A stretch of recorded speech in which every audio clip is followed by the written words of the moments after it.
one of the things that took a long time to build is this, let's say, this current state of globalization.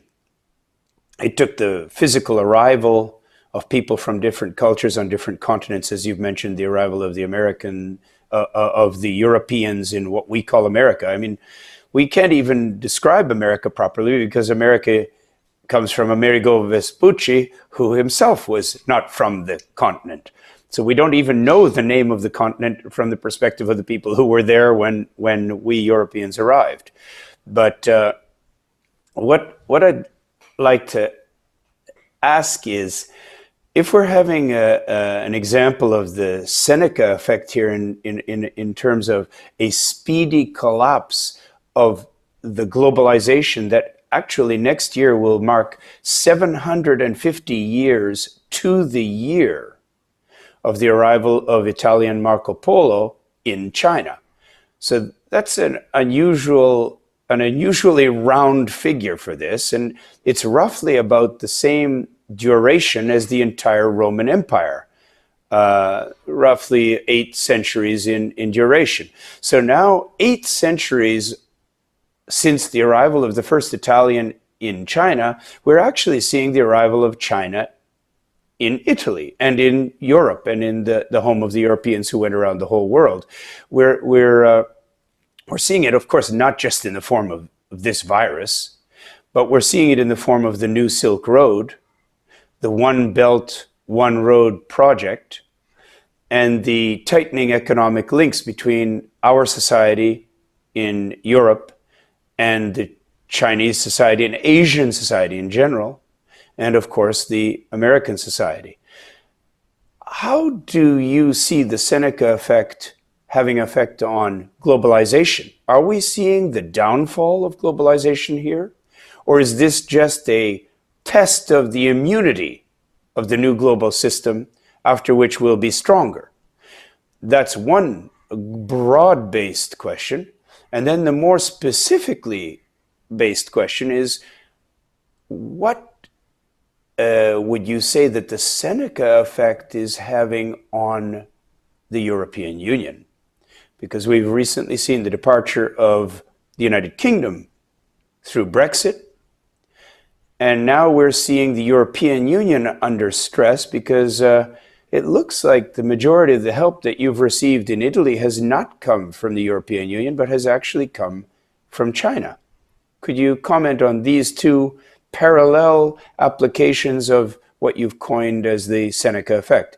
The Seneca effect on globalization in general, and the Seneca effect on the European Union.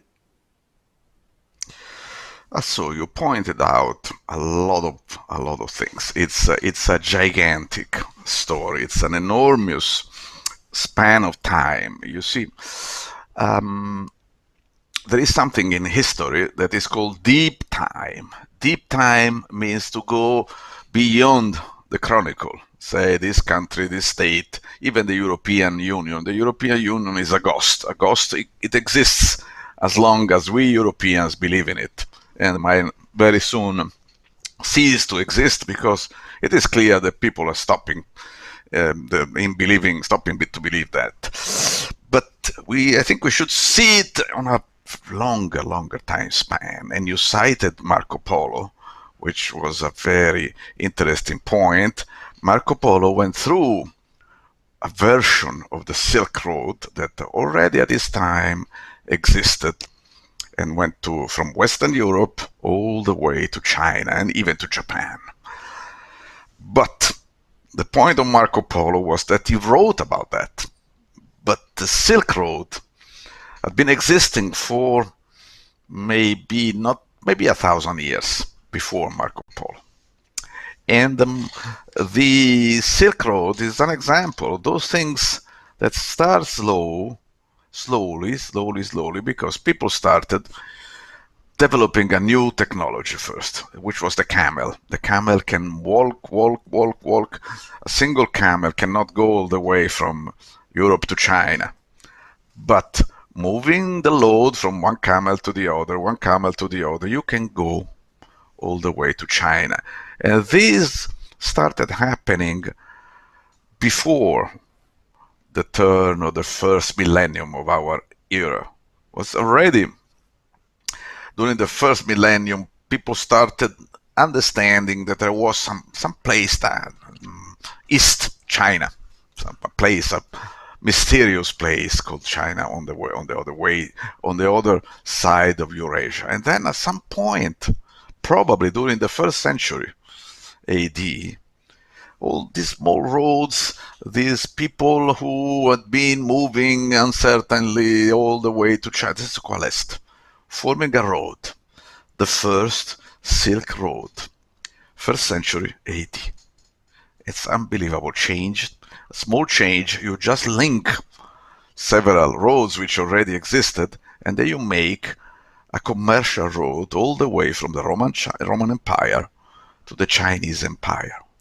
And that was such a huge change that we're not sure we understand it, but things started changing. Small thing, say what happens if a few camels go all the way from Europe to China? Changes everything. Because Eurasia becomes a place where all the goods made somewhere in Eurasia can go to China, and goods made in China can go to Europe. And that, incidentally, brought the end of the Roman Empire. Because the Roman Empire didn't know how to manage the Silk Road. Chinese knew, not the Romans. The Romans made several big mistakes. The Romans did not have a good industrial production. They were mainly a military empire. They had good troops, good legions, they knew how to wage war, and that may remind you of something about our current empire. The Romans were a maritime-based, sea-based empire. They knew how to make war, but they could not take the legions and bring them all the way to China. They could not possibly conquer China because it was just too huge, too big, too enormous. And so they spent all the money to buy silk from China. And then they didn't have any more money to pay for the legions, for the troops, and so they went down. It's a fascinating story. But you see, it is a continuum. The empire, the Roman Empire, was nothing. It was just one big man in Rome who thought he was the leader of the whole world. But okay, we can do without. The empire passed. Europe remained. China remained. There was the Middle Ages. There was Marco Polo went to China and restarted commerce. And it is a continuous movement that arrives up to now. Up now, I think that now the Silk Road is starting to be really the central element of a new commercial and political structure which links really the whole Eurasia, from Europe to China. This is going to change many things, and is going, I think, to cause the collapse of the global empire. It's because it's much important. When you say the global empire, you mean when you say the global empire, are you specifically talking about what is called the Anglo-American empire? It is the globalization, also called the global empire, also called the Anglo-American empire. The capital is Washington, D.C., and the emperor is some guy with the right now he thinks he's very important, but clearly empires are ghosts of our mind. If you don't believe in empires, yes, they will disappear, just like the European Union.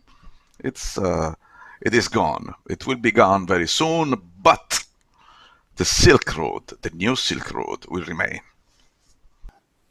I'd like to return, if I could, one more time to your assessment of the lasting, not the temporary, let's say, medical help and so on, and the good feelings about the arrival of Chinese medical personnel and so on, but the lasting economic effects of the global pandemic and its linkage between Italy and China.